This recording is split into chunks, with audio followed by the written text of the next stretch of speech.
Welcome to the Podcast Interview Marketing Show. I am Tom Schwab, and today we're diving into a conversation that every expert, author, and high-level consultant needs to hear. If you've ever been on radio or television, or thought the media training was all you needed to shine on a podcast interview, this episode will be a game changer. I'm joined by Liz Brooks. Liz is one of our senior account managers here at Interview Valet. And she's worked deep in the trenches for both traditional PR and in the podcast world. Together, we're unpacking why podcast interviews aren't just different. They're dramatically more effective when done right. We'll talk about why podcast audiences are more engaged, how the format gives you more control, and what that means to building trust and converting listeners into leads. If you've ever wondered how to get more results from every interview, or you're ready to move beyond traditional outdated PR strategies, this conversation will equip you with the right insights and tools to evaluate your next podcast guest appearance. Let's dig in. Often we have clients that come to us that are media trained. They know how to use radio. They know how to use television, and that's great. But there's differences between conventional media, traditional media, and podcast interviews. And today I've got one of our account managers, Liz Brooks, who's got a wealth of PR information with me. And we're going to talk about all the differences between traditional media and podcast interviews and why they make a difference for you. Liz, welcome. Hi, Tom. Thanks for having me again. Well, this is a great discussion here, and it's one that we have routinely with our clients. So why don't we just kick it off with their different audiences, right? Between TV and radio and podcast interviews? Yeah, definitely. I think we've talked a lot about the differences with print. But yeah, with TV and radio, you always think of it as a similar medium, with podcasting. But it's much different, not only in the way that you get into one or the other, but also the way that the audiences are engaging with these different kinds of media. One of the biggest takeaways with the differences is just the passive listeners versus the intentional listeners that you have. I think with radio and TV, that is often on in the background as you're walking around the house doing stuff, or when you're driving on your car, or people are flipping through channels. So in a lot of ways, when that's on, it's not nearly as intentional versus podcast listeners who went on their phone. They found the podcast app. They looked for the show. They picked this specific episode. So if you think about it, just with that difference alone, you're already having far more engaged listeners, intentional listeners with podcasts than you traditionally get with radio and TV. I've always heard it referred to as 100% opt-in, right? They chose to listen to that podcast, not just because it was the only station that came in. The other one that's different on there too is I can guarantee you, everybody that listens to radio or TV listens to it at the same speed, right? Whereas podcast interviews, the studies say 70% of them listen to it sped up. So you've got to remember that too. It's a different audience. They're consuming it differently. Exactly.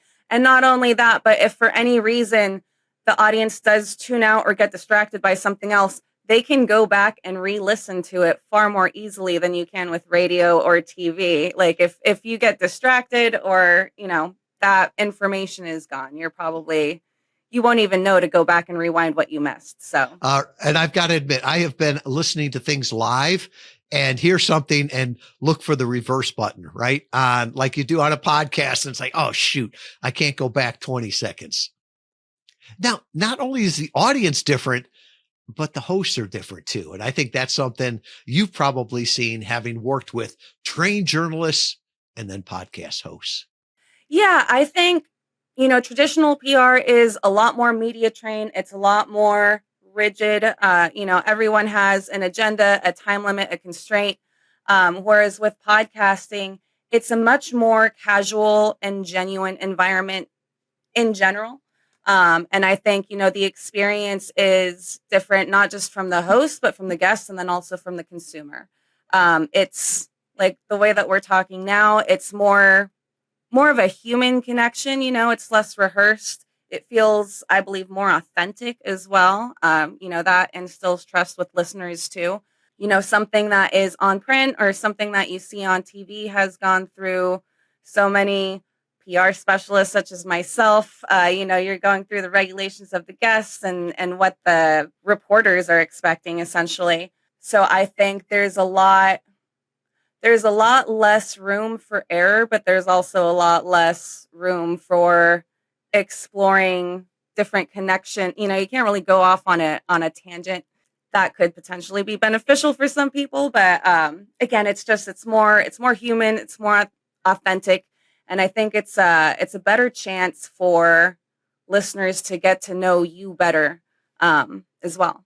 Not just to mention that it's long form, right? I mean, the TV bit is usually going to be like 2 to 3 minutes. The podcast is generally, at least 15 minutes, if not more. So you're going to get to talk about your message a lot more, basically. I respect journalists, but they also scare me. And I've been on interviews before, and you get invited on and they've got their list of questions. Often you don't see them beforehand. Yeah.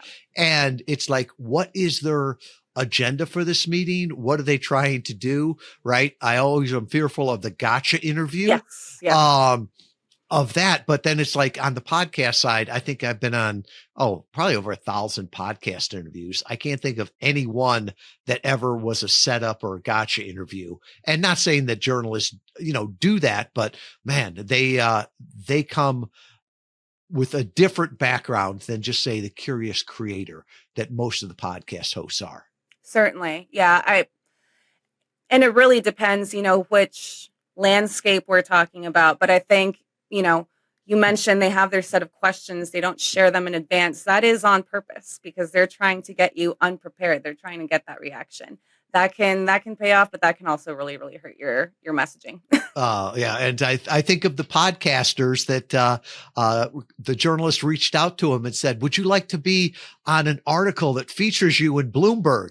And oh, yes, that's great. They're doing quotes and everything. Next thing you know, the article in Bloomberg is why payola in podcasting is illegal, right? And it's like, I don't want to be on text or on record for something that could be used in a court of law. And really, it's that, to me, it's the atmosphere too. I'm comfortable in my home office, right? There's a different feel when you got camera lights on. Yes. Yes. I mean, in general, you're going to be more comfortable. You're going to be more likely to be yourself in a situation like this versus in a studio with the lights in your face and all the cameras surrounding you. That also comes across on screen to the viewers, to the listeners as well. And it goes back to what we were just talking about, the more human, casual element of it, which I think allows people to connect with you better. It allows you to connect with the host a lot better versus, the quick, stressful conversation that you have with the reporter. Yeah, atmosphere is everything too.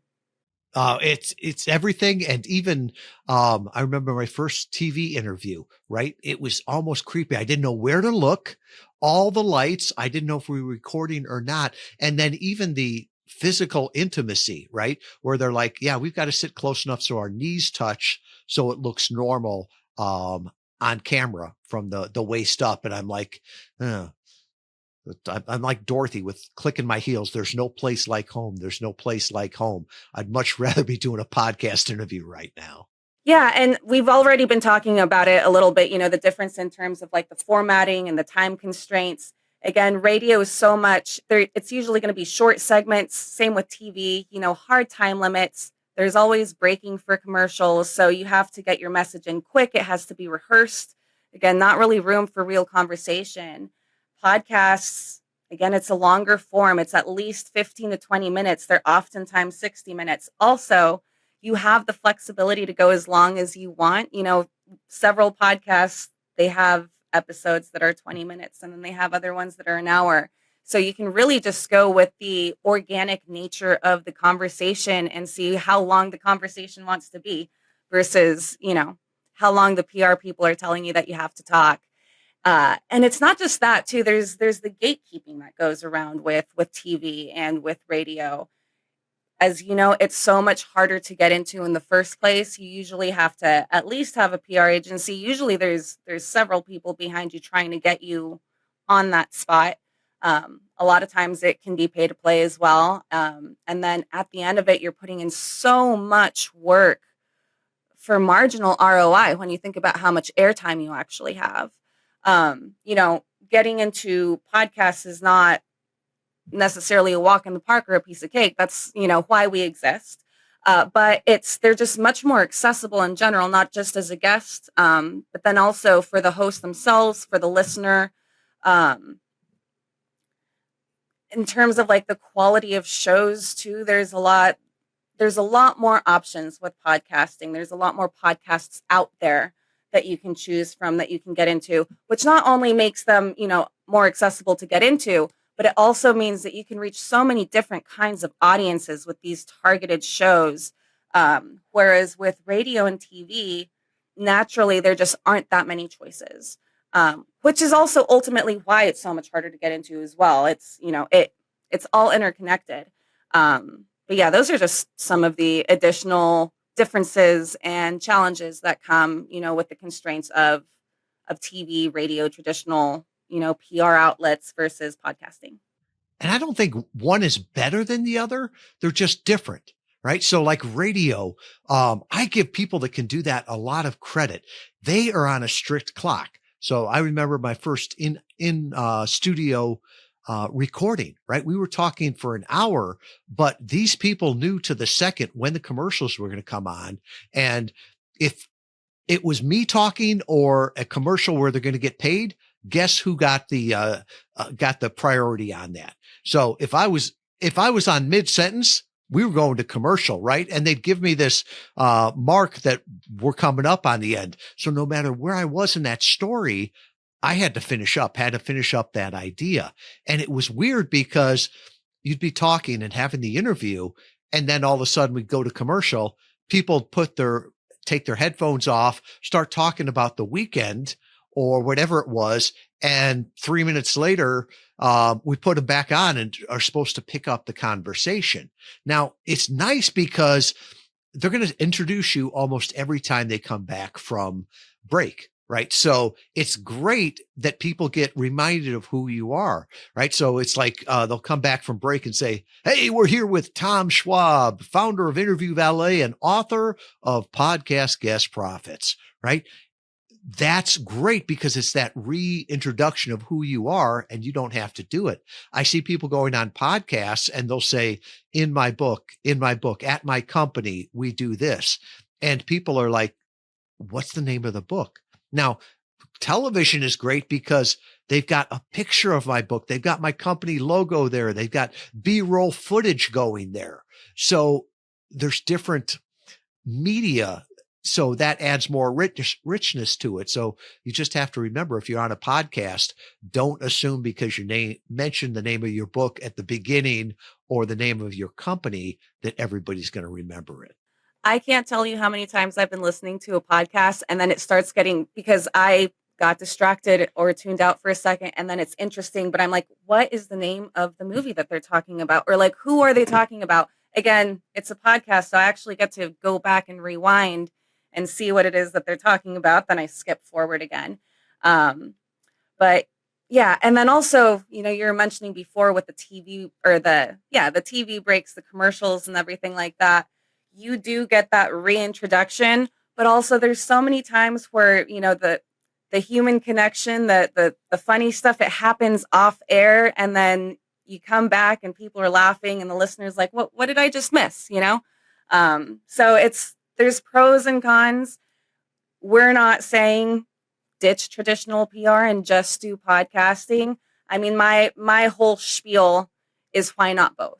Like it should be both. They're both complementary to each other. If you really want to cast a full net, you know, have your professional side, have your more human, you know, connected side, you're just going to reach different audiences that way. It's not one or the other. It should be both.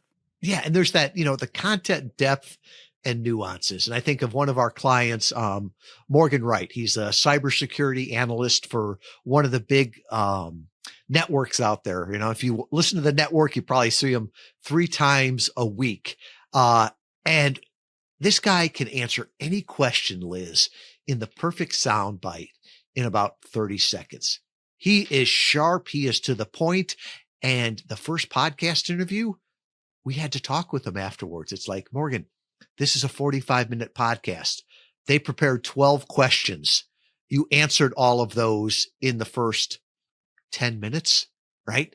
So you got to tell some stories here. You've got to go into depth with it.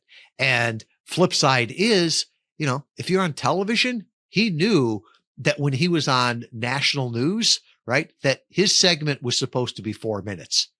And that was if the journalist didn't talk for 2 of the 4 minutes. And if there was a breaking news, he might have that 4-minute section get out there and find, oh no, this is a 2-minute section to get us back on. So just figuring out what the depth of content you can go into.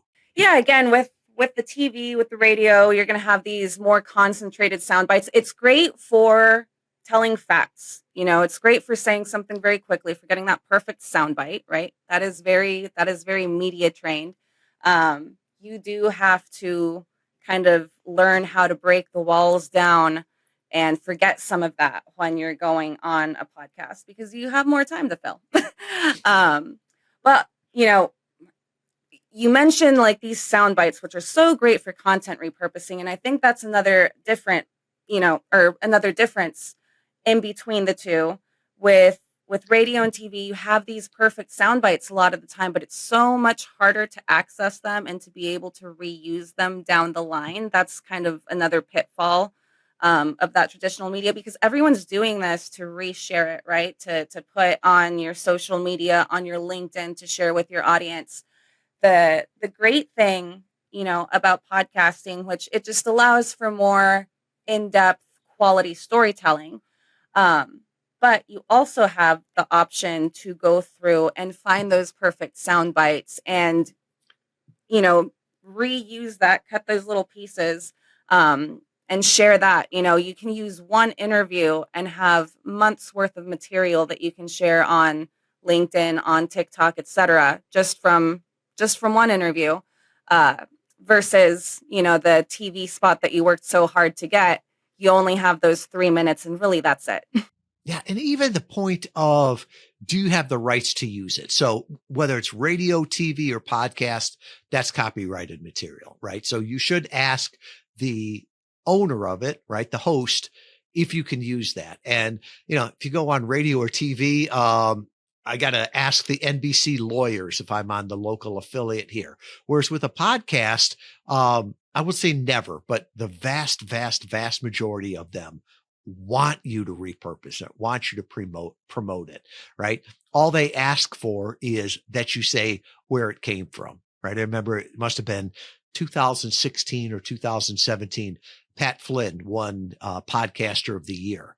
And I remember asking him, would you let your guest repurpose and promote the interview? And he just looked and he says, why wouldn't I? Right? I want people to know about this. I don't care where they hear about me, just that they hear about me. Yeah. And I think that's another thing too, with the traditional reporters, journalists on radio and TV. They don't really need that additional exposure at that point. You're getting your quick win in and out, but it doesn't really matter too much to them. And again, you have to go through so much red tape to be able to access that content and repurpose it, which kind of goes back to the, whole issue of gatekeeping and accessibility that you run into with these situations.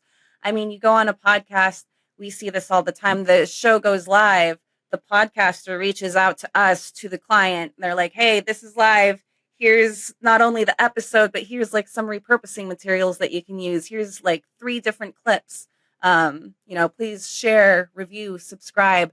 Kind of same with YouTube too, right? Like that, also a lot more benefit to the host when guests do that, which ultimately helps the guest out as well. It's more of a symbiotic relationship, I think, in between the hosts and the guests versus what you get with your more traditional outlets, radio, TV.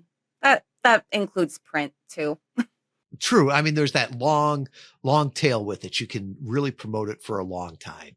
And I don't know if it's evergreen, but it sure got a whole lot longer shelf life. Oh, definitely. And that, that helps increase SEO and everything too when something is living online versus airing very quickly and then disappearing forever. I mean, you can find TV clips obviously on the internet, but you're not finding like short news clips or anything like that. It's usually going to be SNL or something like that.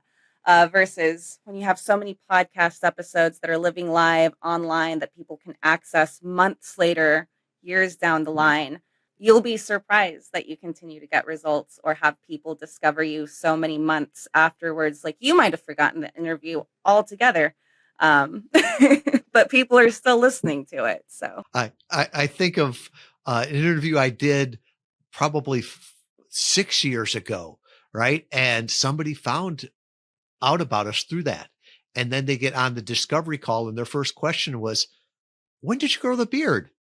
And I was like, just a while back, right? I didn't want to tell them, it was just pre-COVID, right? Because they had seen me on a podcast interview and they were expecting to see that same person. So it definitely shows the shelf life of that.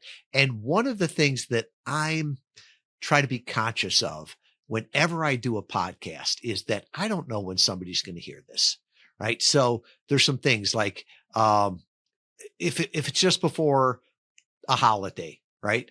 I might say to the host beforehand, mention it to him, but I'd never say it on the interview, right? So never wish somebody Merry Christmas or like Happy Independence Day, right?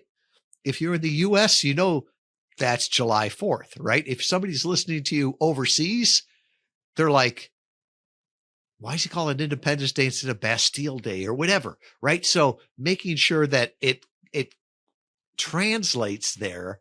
And even the other one that I have heard is predictions, right? And one of our clients pointed this out. He's like, when you make a prediction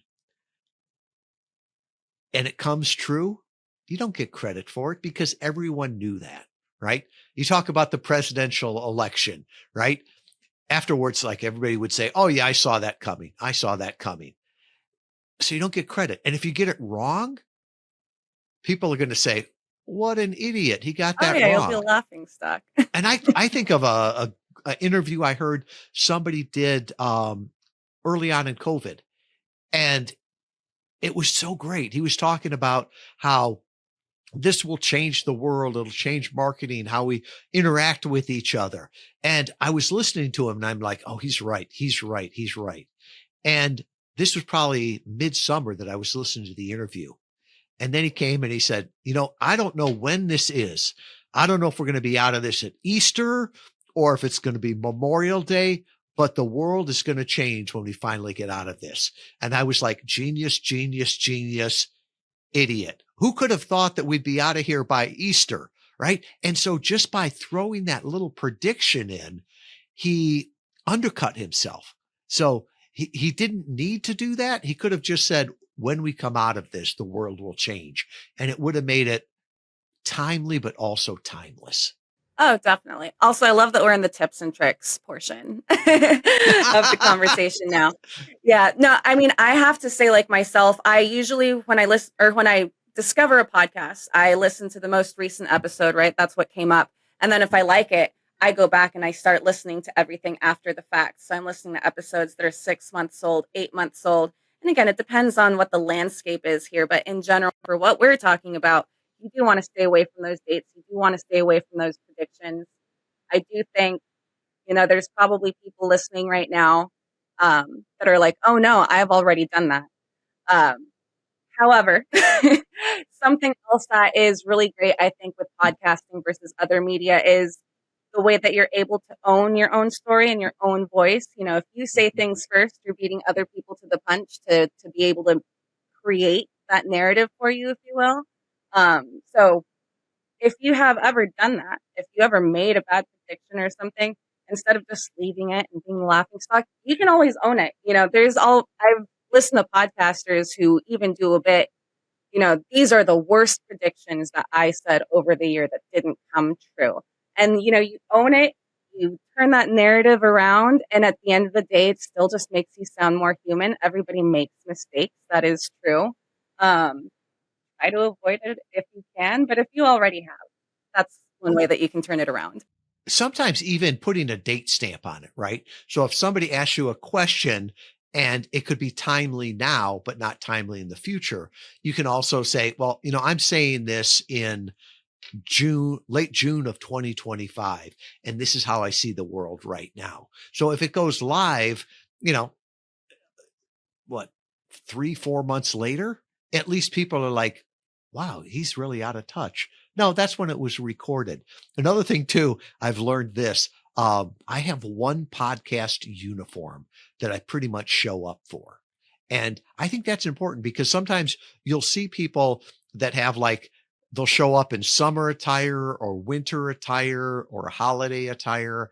And when you watch the podcast, it's like, something looks off on there. So it's, you see a lot of professionals that show up in their uniform, right? I always joke Dave Ramsey.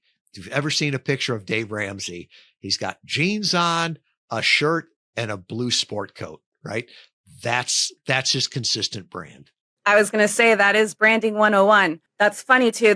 Again, there's some crossover way back in the day when I did commercial work, went through all these interviews and everything like that. And my agency, they would always say, wear the same thing. Doesn't matter how many times they call you back. If you're going to 6 auditions, you wear the same outfit for all 6 auditions because that's how they're going to remember you, or make sure that you look like your headshot, right? That still translates from the traditional media to podcasting as well. It helps people recognize you too. When they search for you online and all these different episodes come up, you want to look like the same person. I think it is the trust thing, right? That we know that this is what you look like. So that if I see your headshot in LinkedIn, it looks like the same person that I saw on TV. If I see you on a podcast or hear you, it's the same person. So I think that consistency today more than ever, it's not so much about attention anymore. People can buy attention, but how can you build that trust? And podcast, interviews are a great way to do that. I love that you brought that up too, because I think that's another significant difference in between the traditional PR that we're talking about and podcasting is the borrowed trust that you get from the host, right? Again, with TV, with radio, listeners, viewers are so much more passive.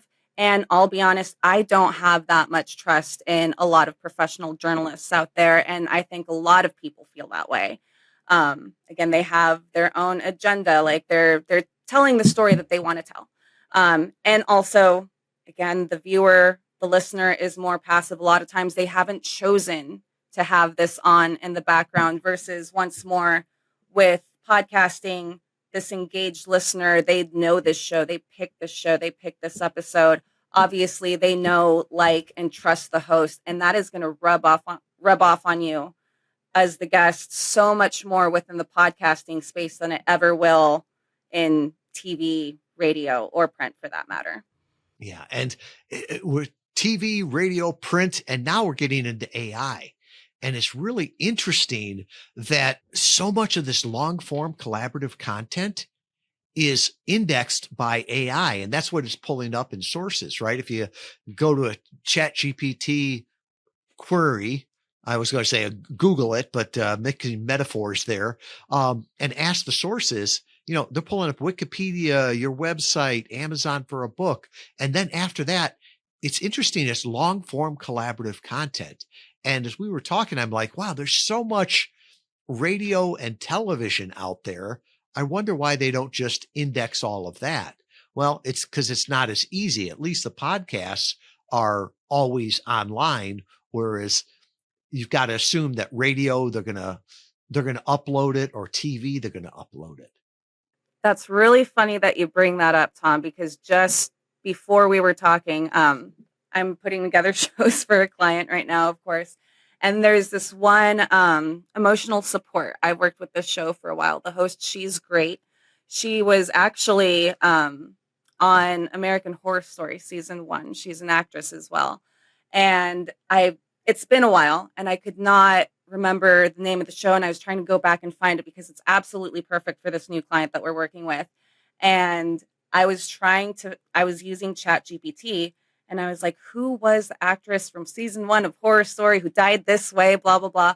And I could not find it. I couldn't find it on Chat GPT. I couldn't find it through Google. And then immediately, just like through the podcasting, I was able to find it that way. So it's interesting how ChatGPT is able to gather information so much more quickly from online podcasts again versus TV. And we're talking American Horror Story. Like, this is a huge show. This person was not a main character in the show, but it should have been easier to find. I would have thought. So that's something that that happened to me just now that I relearned today. So thank you, Tom, for bringing that up. Speaking of being timely. It's this idea of, it's creepy a little bit, but we're not just talking to our ideal clients. We're talking to the AI that is going to refer our best clients. So while somebody may listen to one or two of my podcast interviews, right? AI is listening to all of them. So when they go and ask them questions, it's going to pull from all of those and give them a great answer. Right. And that's why 10 interviews with smaller targeted shows is going to be better than just one interview with a huge show. Because again, that may not even be your target audience, but in terms of searchability, building your online footprint, that's going to make so much more of a difference. You're building your online library and legacy essentially with each episode. And the more that you have, the better. That could be a whole nother episode. 10 interviews doing the same interview gives you no extra benefit, right? So many people are like, I did 50 interviews. No, you did one interview 50 times. Yeah, you said the same thing every time. And you also forgot a call to action at the end. And that is one of the key differences, I think, between radio, TV, and podcasts, right? You'd get thrown out and probably never aired again if you did a call to action on a TV show. And the flip side is, on a podcast, they're going to ask you to do it. Yep. And they're going to include it in the show notes with links. Yeah. And so it's much more of a conversation. And you have more opportunity to bring up those calls to action, to repeat them too, because sometimes we always say, right, try to say something 3 times to make it really stick with the listener. Because again, we get distracted. We're doing other things. But with long form content, long form media, you have more of a chance to really ingrain those calls to action with your audience. And then once more, it's not only said during the interview, it's nicely printed in the show notes with links, making it super easy and accessible for the listener. It's a different medium. Like I said at the beginning, I don't know that it's better or worse, but it's different. And I think knowing these differences will help you leverage each platform better. So Liz, thank you so much for your insights from the PR side of the world. Oh yeah. I always love discussing supplementary strategy. Again, it's not so much about podcasting versus PR, but it's like, why not both? They both have their own unique benefits, and really the blend of the two, I think, is what brings the most ROI at the end of the day. And that's what it's all about, right? Nobody wants to me, podcast guesting is a hobby, right? Nobody just wants to do PR is a hobby. You're trying to get results out of it, right? This is marketing. If it doesn't make dollars, it doesn't make sense. And that's why we share these tips, the tricks, so that you can make more out of every interview. Thank you so much, Liz. Thank you, Tom. Wow. That was like a college class in media comparison with Liz. What stood out to me was just how much more intimate, authentic, and effective podcast interviews are compared to traditional radio or TV. Your audience chooses to hear you. The host actually wants you to succeed, and your content doesn't vanish within 30 seconds. It lives online. It drives SEO. It drives LMO, large language machine optimization, and it continues to build your authority and trust over time. But here's the kicker. You can't treat a podcast interview just like a traditional media hit. It's not about delivering sound bites. It's about telling stories, being human, and guiding the audience to take that next step with you. So here's the actionable takeaway. Evaluate your next podcast appearance, not just on the reach, but on the resonance. Are you giving listeners a reason to know, like, and trust you? Are you showing up with consistency? That's consistency in your tone of voice, in your messaging, heck, even in your wardrobe. That's what builds trust. That's what builds a brand. That's what drives a business. Until next time, remember, podcast interviews aren't like PR. They're powerful conversations that actually convert.